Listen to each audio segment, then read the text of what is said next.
When I think of God, I think of him looking like you. Thank you, brother. Take it easy, my man. And I think of him looking like you. Yo, you made my day. All right, Mr. Lopez. I'm going to call you Mr. Lopez because I got respect for you, man. I love this movie, Walking with Herb. Look, I need something positive right now. I need something inspiring. I need something that's going to give me some faith. So explain to me why this is the movie that I need to be watching. Well, Walking with Herb starts, and this character played by Edward James Olmos, Joe Mabliano, is really kind of lost in his faith. He's suffered some losses in his family. And Herb, who I play, shows up as a messenger of God, whose job is to restore his belief and his faith by showing him something that he was good at. He was a golfer when he was younger, and he didn't qualify or get to the next level because he missed, and if someone was going to be a lawyer or a doctor or a fireman or a police officer or a teacher, we've all suffered, setbacks in our life. And it's like, how did he handle that? He became a bank manager, and his life really isn't very exciting. So in order to kind of reassemble him, Herb shows up and says, listen, man, I'm going to restore your faith. And I want you to, bring your clubs, and I want you to meet me at this place. And he gets there, and you can hear his body cracking, and, he starts to kind of play a little bit. He goes back to his wife and gradually starts to, as he gets better, starts to believe that, he can be good again, or he could maybe not. I believe that ultimately he believes he can win this golf tournament, but no one else believed, but through his successes and all of our meetings and our discussions, that he started to gather all those people around him. And, I don't think you need anybody to believe in you to be successful. I think ultimately you have to believe in yourself. Like if someone says, hey man, I believe that you can do this, but if you don't believe you can do it, it's not going to happen. Now, given how tough the past year has been, is this the perfect timing? Because when did you guys shoot this film? I think it's been in the can for a little bit, right? And maybe you guys wanted to hold it for like the right time? Well, I'm not sure if we knew that there was a right time, but we may have done it maybe a year and a half ago or 2 years ago in Las Cruces, New Mexico. So we didn't see this coming.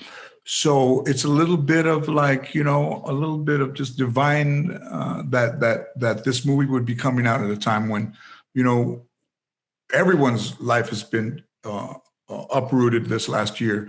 And I don't expect that people, when they even saw the description of this film, thought it may be as effective as somebody watching it and really enjoying it and maybe seeing a little bit of themselves in it. But movies have those things like, My Big Fat Greek Wedding showed up and it became this huge hit. There are times that these little movies show up and capture the attention of a broader audience. And I think the movie was intended, so it's gathering a little bit of momentum just on the fact that I think the timing of it is right. And not so much about golf, but so much about one person's journey with themselves. All right, you get to act, share the screen with Edward James Olmos.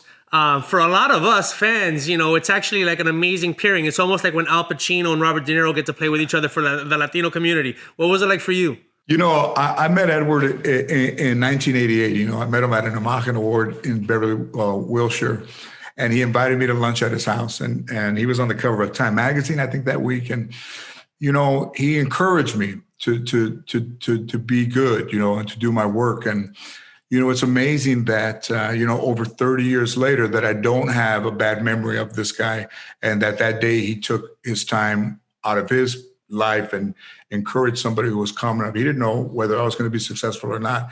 And that kind of friendship, goes a long way because it's rooted in somebody having, ultimately, is what we all want, is kind of respect, So over these last few years, we've had a tremendous friendship, and, it's still intimidating, or it's still eye-opening to know that, I saw him in Zoot Suit when I was in high school. That would I ever have considered myself an actor of a caliber that would be able to share the screen with him?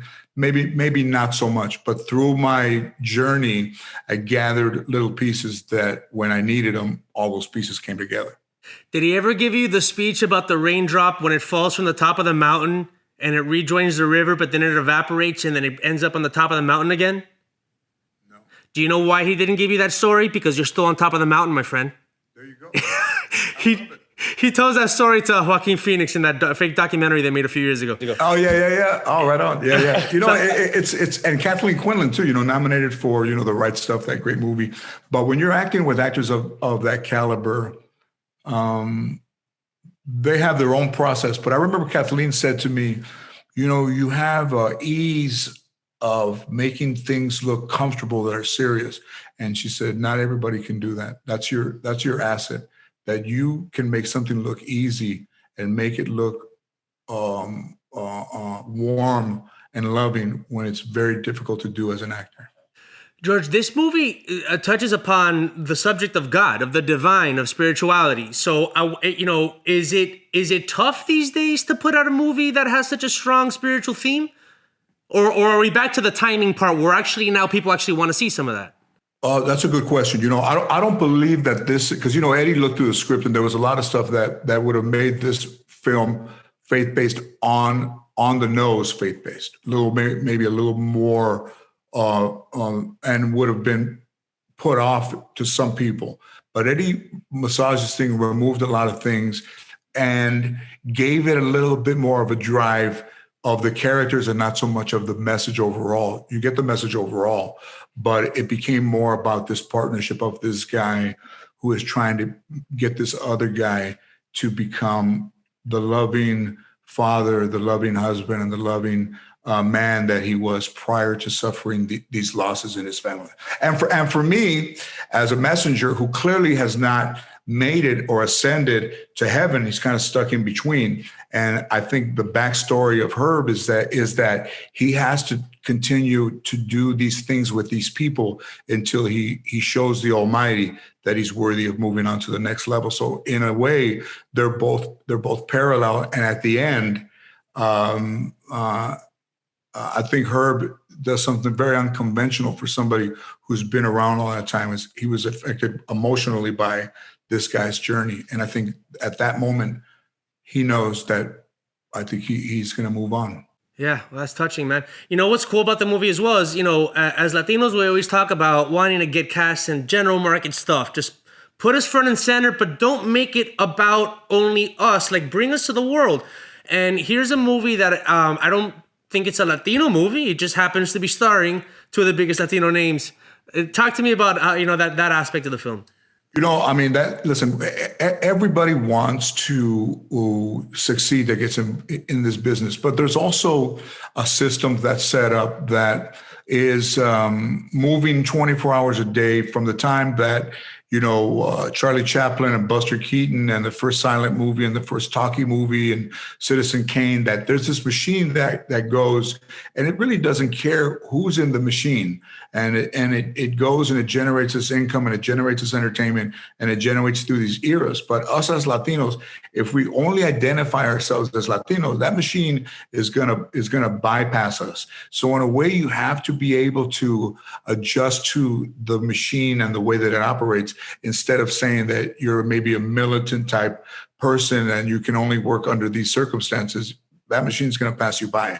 You know, I didn't realize that that my career was going to be the way that it was until I stopped worrying about what other people were doing, which is very Latino, and only worried about the things that I was doing. So when I worried about somebody getting a show or getting a movie or doing this, and it wasn't me, you were a little bit jealous. And then I let that go. And then I don't have anything to prove to anybody. But even back then, I decided not to root against people and be happy for people when something good happened to them. And it changed my life completely. You've established like a certain status and influence as a Latino performer, you know, as a creator within the entertainment industry as a whole, that we talk about wanting more of in our community. Like, we aim for that, right? But can you pinpoint what made you so successful? Because I almost feel like you're kind of put in a tough position where you want to share this with the rest of the community, but it's really hard sometimes to pinpoint exactly what made you be able to get to where you are and what stops other people.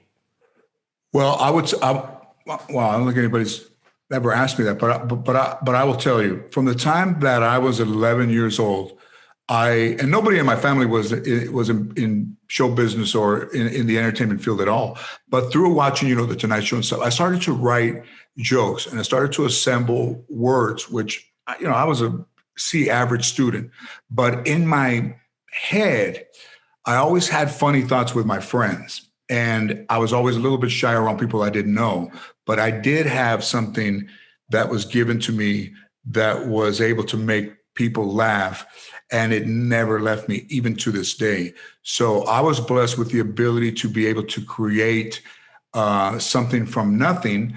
But also, as I started to look at the experiences of my life that went into my first show, that's when I started to become a household name. The name of the show was George Lopez. I was George Lopez. Those stories were from my life. I had an incredible group of actors around me. And from then I went off to do the HBO specials.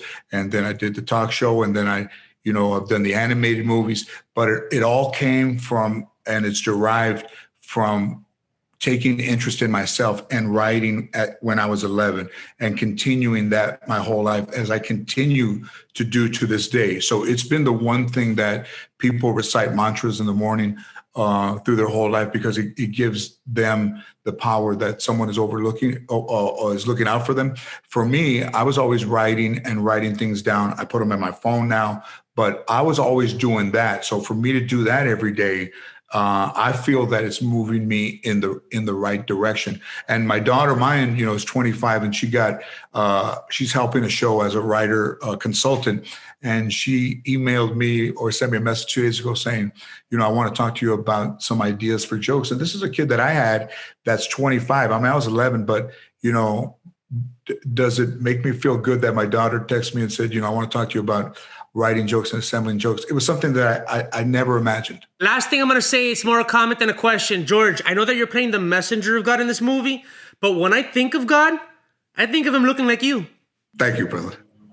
Take it easy, my man. And I think of him looking like you. Yo, you made my day. Take it easy. But man, thank you, brother. Appreciate that.